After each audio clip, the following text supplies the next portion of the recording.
Hello and welcome back to another episode of the Bunch of Nuts podcast. I'm Dan. I'm here with Big Cass. Football's back, baby.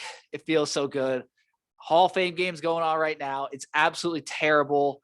Josh Jacobs is the only guy who looks decent. Trayvon Walker still kind of looks like he's trying to figure everything out. But Cass, we're back.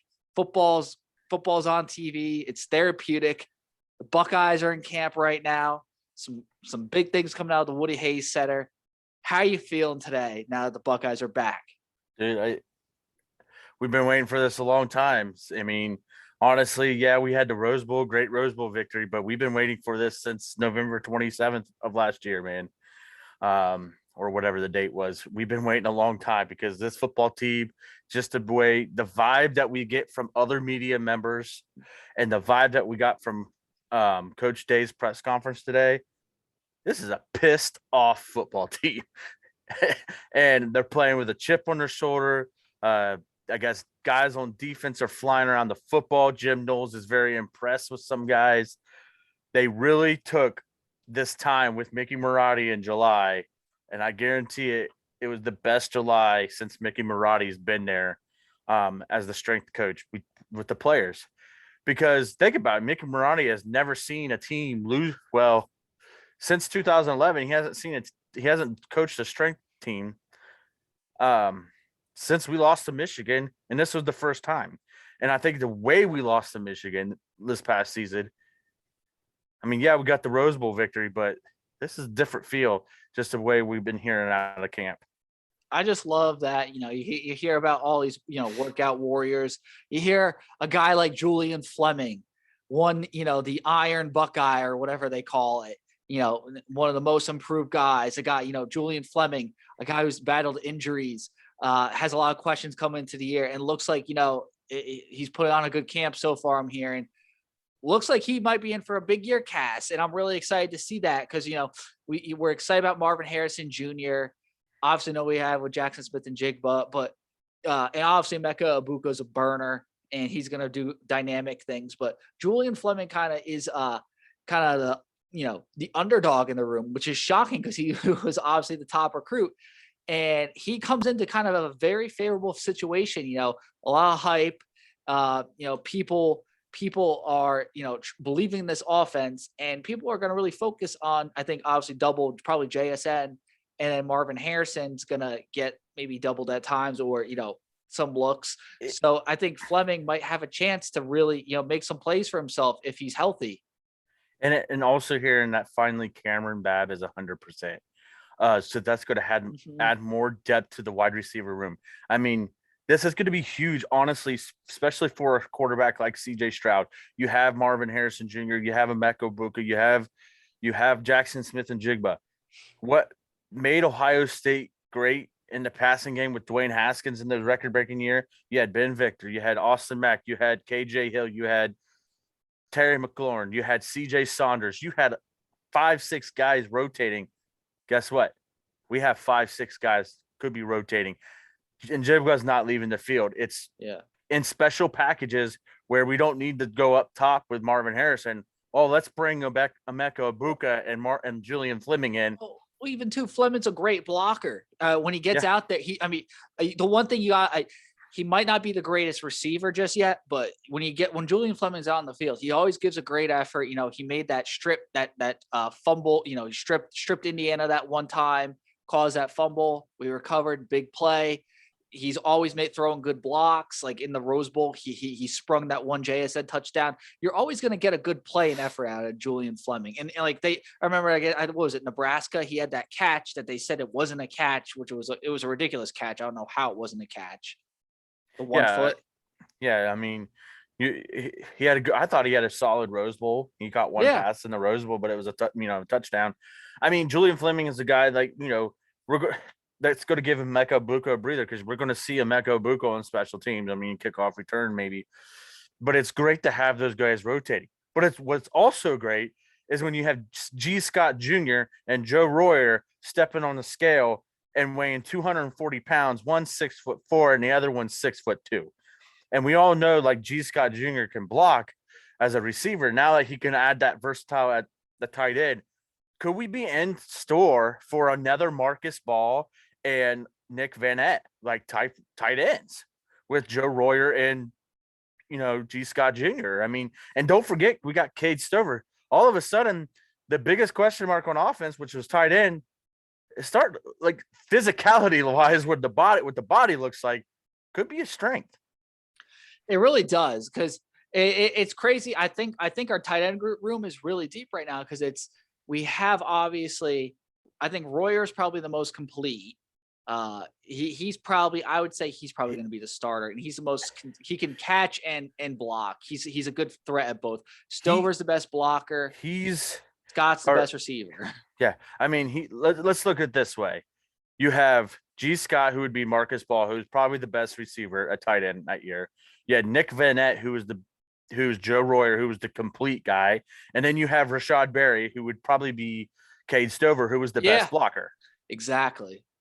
I mean, but you obviously have a better quarterback in the backfield. You have, no offense to young J.K. Dobbins, but you have a better running back in the backfield. That's another thing. Yeah, I think Stover's much better than Rashad Berry, though. Yeah, probably.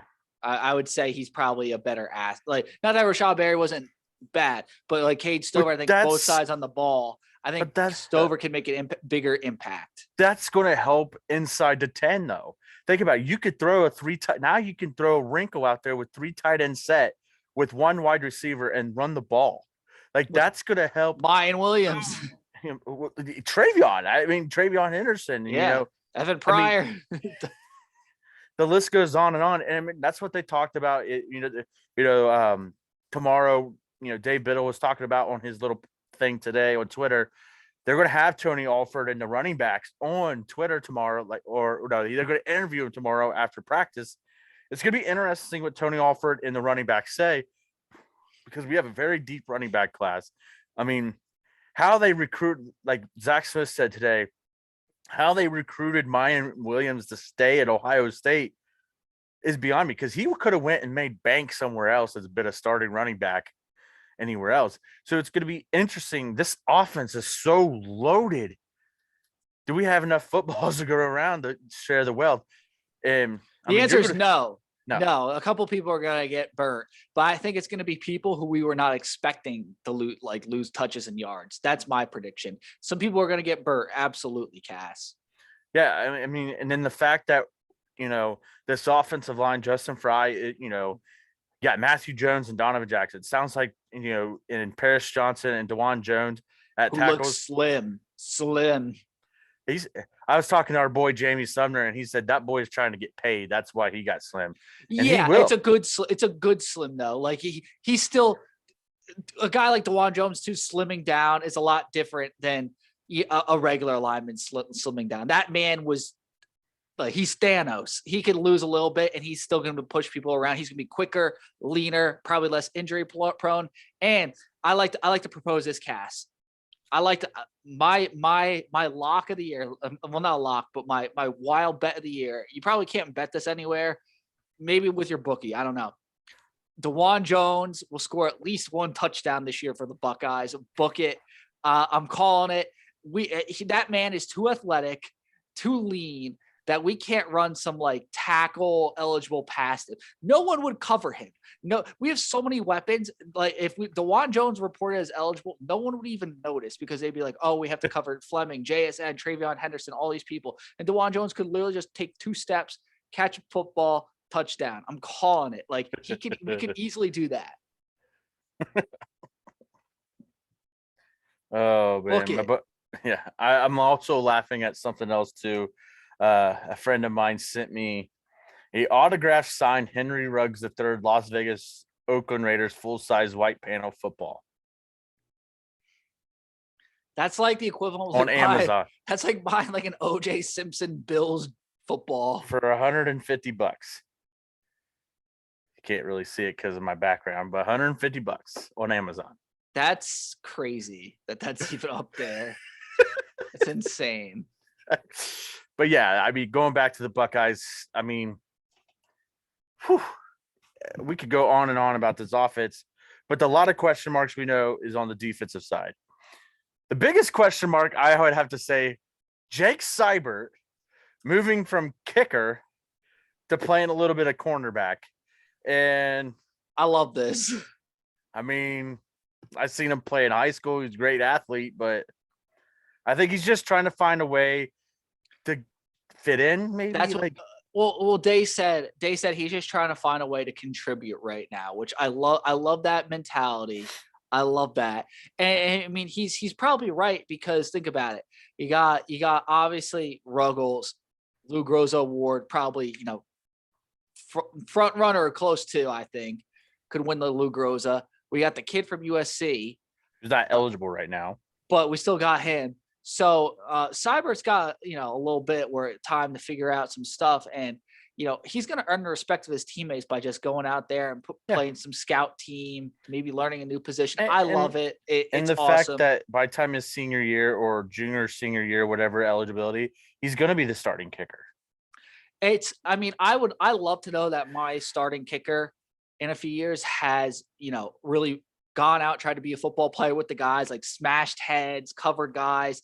Maybe we'll run some trick stuff with him in the future. Maybe he can line up. Maybe he can line up as a place kicker, kick an onside kick, and run somebody over. Yeah, I love that, Cass. Yes, because think about it. If he's a gunner on special teams, we line him up. You line him up like Ruggles goes to kick all side Cybert from the side, a little squibber. Buka's Olave 2.0 catches it. I love that idea, man.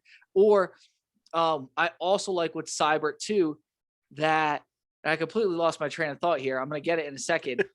What was it? I completely forgot. I don't know. Well, and that's the thing, we keep hearing about the defensive line. I mean, the defensive line, they're going to rotate 5-6 guys. I've been hearing there's a lot of guys that's really impressing. Teron Vincent, impressive. They did say Tyleek Williams is probably the most complete defensive tackle. Obviously, it showed last year. And then you got a lot of guys. And of course, the D ends. We could go on and on about the D ends. Zach Harrison. They said Zach Harrison looks pretty good. They got Javonte Jean-Baptiste and Zach Harrison running with the ones. Zach Harris. Jack Sawyer and JT Tuimoloau running with the twos. We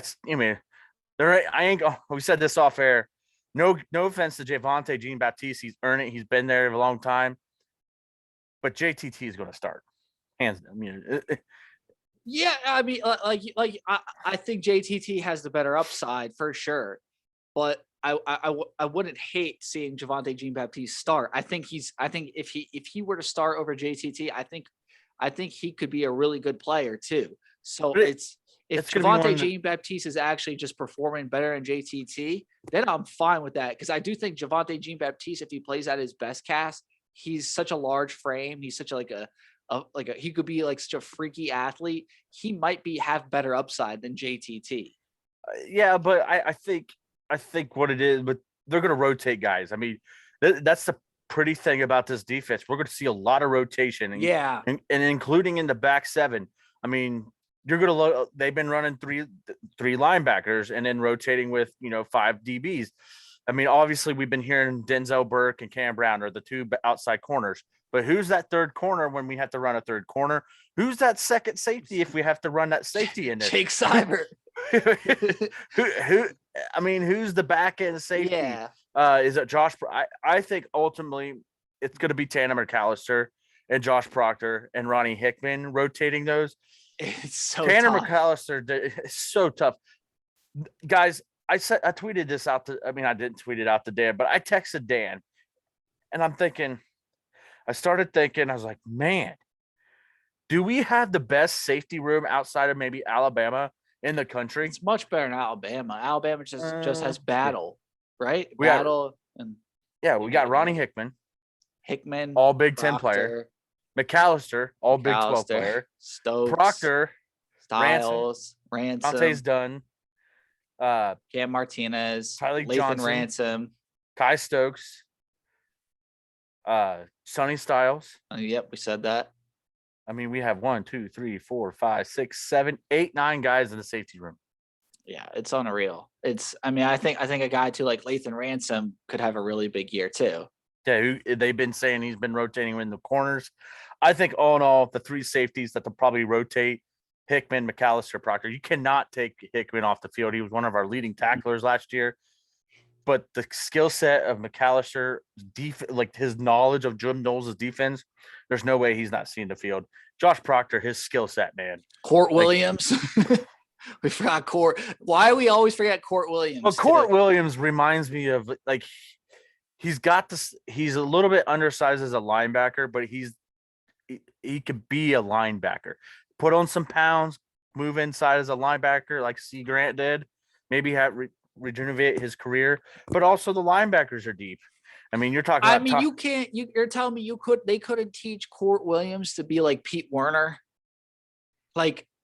Well, they said he struggles in coverage. Which it blows my mind because he's such like a no offense to Pete. Pete's a fantastic linebacker, but like Court Williams, I think is a better athlete than Pete Werner. And Pete Werner proved, if you just put the effort in and like study the tape and like you practice your technique, you were going to be a really good player in coverage, which now he's one of the best coverage linebackers we've seen, honestly. I think he led the Saints in tackles last year, maybe. Yeah. No, I mean, so you're like, Court Williams just needs to study what Pete Werner did, in my opinion, because we need a player like that. Court Williams also fought injuries. Jonte's done also. We had that nasty injury. We were at the Rutgers game when he had that nasty injury. So he could be, like we said, I think Sonny Styles, Kai Stokes probably play a lot of special team this year because Kai Stokes had that amazing spring game. He's so athletic and versatile. But I mean, Sonny Styles, I watched him in high school. We watched him play basketball. I mean, Kai Stokes though is a dog. He's a dog. Wow. You know why he's a dog? Because one, he just steps in the spring game, makes all those plays, shocks the world, and then you see him posting on his Instagram and stuff. He's always hanging out with like the upperclassmen, so that's how you know one, he's a dog. Two, he literally is. I was asking like, oh, how's camp on Instagram? Like, is it hard? Like, it doesn't look that hard. So like, he's a guy I think who's finding it kind of easy right now, which is scary for like a guy as young as he is. Let me tell you, Hickman.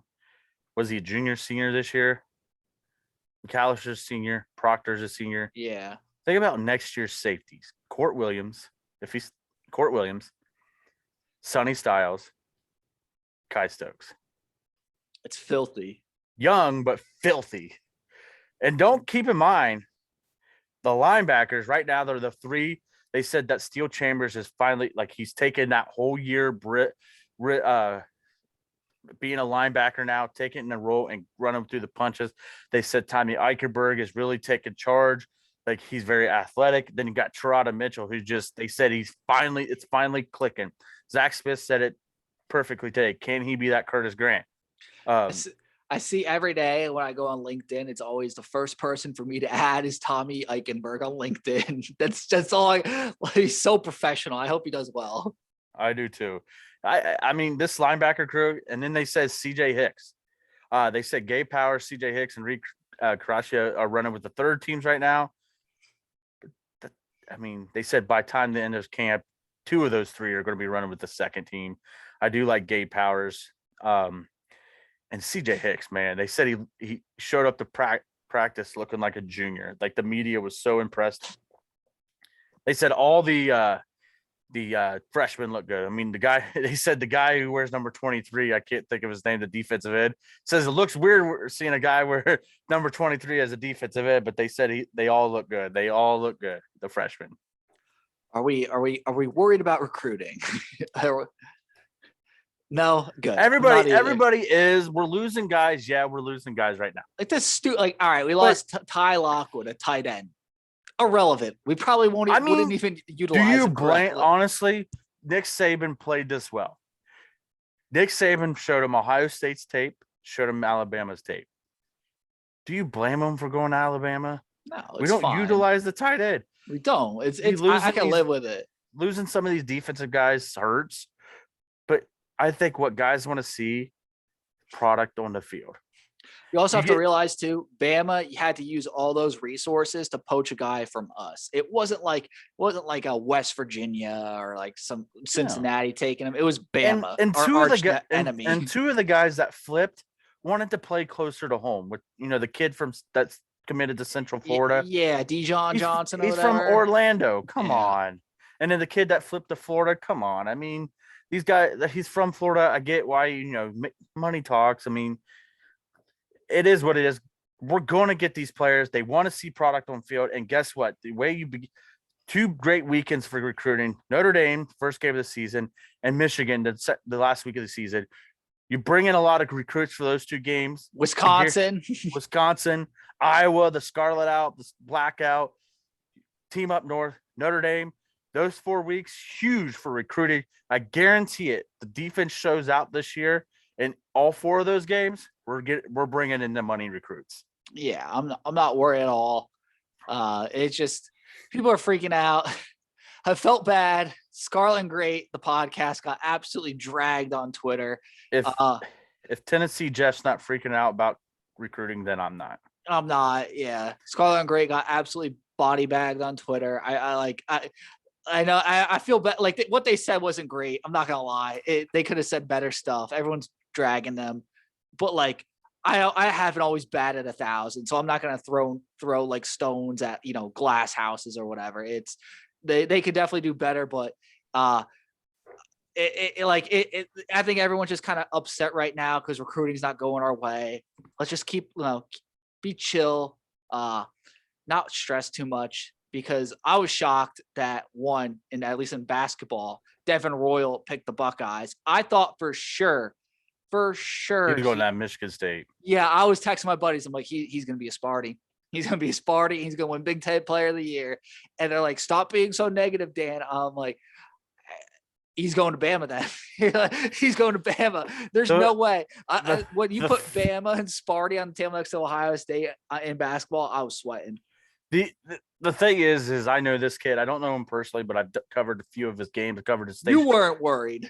No, I wasn't worried. I thought he was going to Michigan State. I ain't gonna lie. I thought better chance to go play longer in March. But you got to think one of his best friends is on the football team at Ohio State. Yeah, I mean, which is a good connection. Yeah, I mean, Devin Royal is a fantastic player. I think he needs to bulk up to where he's going to end up playing. But he's going to be very good. I mean, I think he will be very good for Chris Holtmann and the Buckeyes. Heck, I mean, if we don't make it to the Sweet 16 this year, we might not see Holtmann, and Devin Royal might flip to Michigan State. You never know. I mean, I'm going to be positive. I'm going to come in here with the assumption he's going to be a Big Ten Player of the Year. Yeah, I hope so. I really hope so. He could be that caliber. He really could be. He has the skill set to be that player. I just hope we don't ruin him. I swear. I'm grateful. I'm grateful he picked Ohio State. I hope he does well. I mean, this 2023 class for Ohio State basketball is pretty nice. I do like the roster we got going on right now. I think we're gonna have a lot better shooting, but it's gonna come down to just the same old stuff. By the way, Justice Suing and Zed Key are still calling out Buckeye football players. Calling out CJ Stroud. Justice Suin hasn't played basketball in over a year. I think CJ Stroud has played more basketball than him in the past 12 months. Well, and you got to think too, this past couple months, they couldn't touch a football. They could touch anything else but a football. So you know what those boys did? They played basketball. You got that nice basketball facility in the in the Woody. I mean, why not play some basketball? I could see it right now, like alley oops going up to DeJuan Jones. How do you think he lost all that weight? You're not. I'm telling you, man. DeJuan Jones, Cade Stover, Josh Proctor apparently is unreal. Stroud. I feel like Stover would average 2. He would average 2. No, hear me out. You'd be better than Kyle Young. You'd be Kyle Young. Hear me out.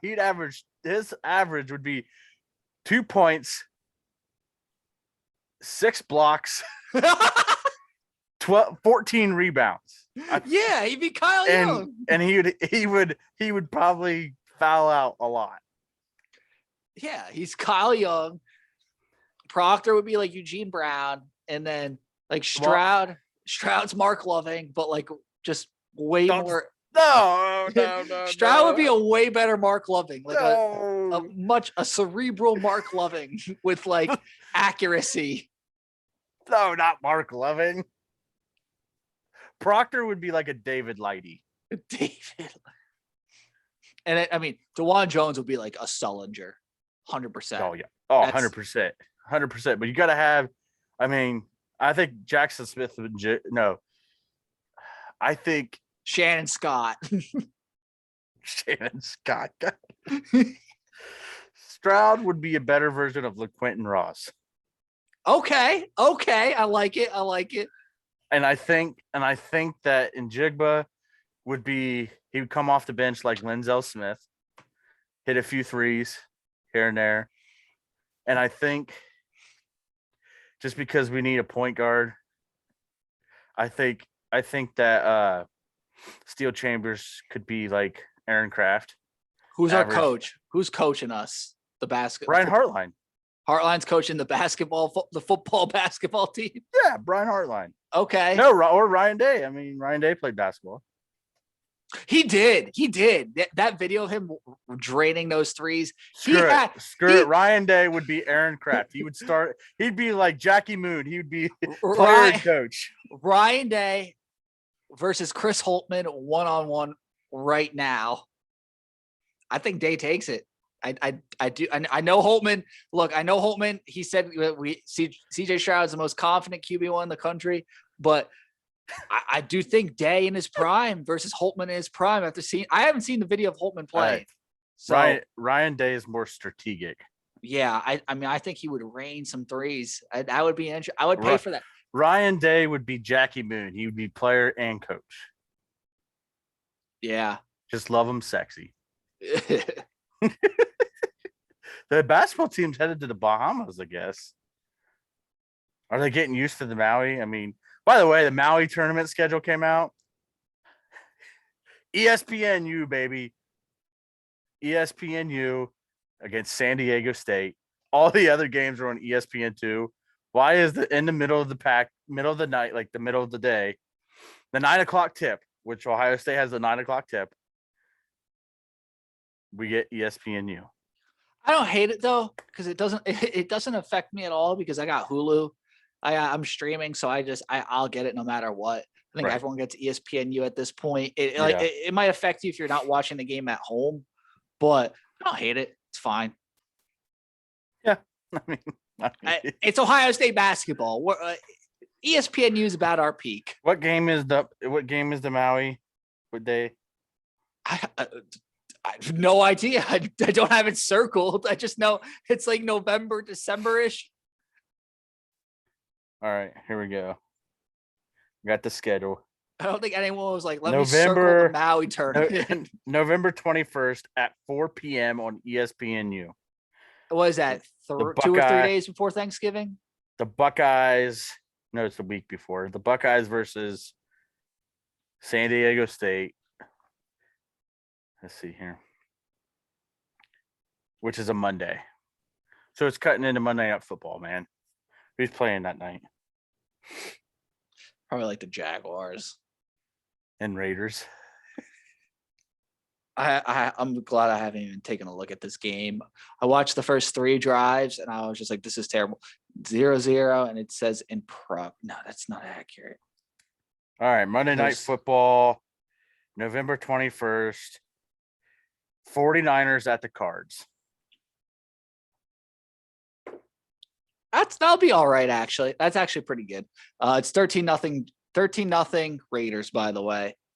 This game looks pretty terrible, though. I mean, the Jaguars are so bad.